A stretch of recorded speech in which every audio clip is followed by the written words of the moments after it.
Hey, what's going on, my YouTube family? Hope you guys are blessed and having a great, awesome day wherever in the world you're at. So, I am coming at you with another reader question. Okay, so are you ready for the reader question? I know you are. All right, so the reader question actually came on my Facebook page. All right, and the person asked, I have a quick question.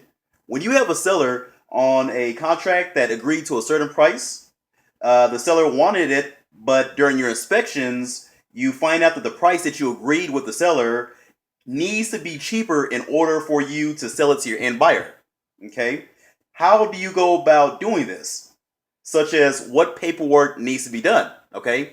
And so, look, this happens to all of us. If you are doing wholesaling for any length of time, it's going to happen to you where you agree to a price, let's say $50,000 to give to the seller, and you find out that, hey, this $50,000 price tag, that is not going to work for your end buyer. Your end buyer may only want to give you $45,000 or $50,000, and so obviously you want to be able to make at least $5,000 to $10,000 at minimum on each wholesale deal. Okay, so what you do is you go back to the seller and you let the seller know candidly that, hey, my funding partners, they did their inspections, and unfortunately X, Y, and Z were an issue to the end buyer. Okay, so they do want to proceed with buying the house and funding the purchase. Okay, that's the good news. But the bad news is that in order for us to make it happen, we definitely need to have a reduction in price. Okay, so instead of us doing $50,000,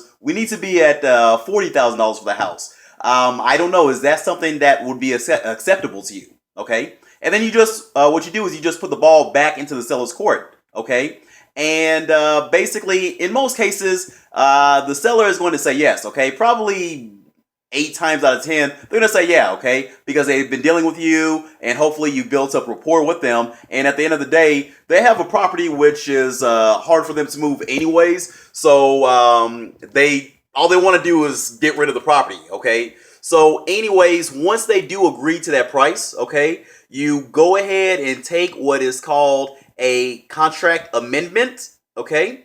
And it's just a one-page document, and it basically states that you and the seller entered into a contract on such and such date, and you are amending this part of the contract, okay? And what you're amending is the sales price that they're going to get, okay? So you're going to state that on the amendment that the sales price between you and the seller is now $40,000, okay? And that's what you do, okay? I give that contract out to my students in my academy at the House Flipping Dojo Academy, houseflippingdojo.com.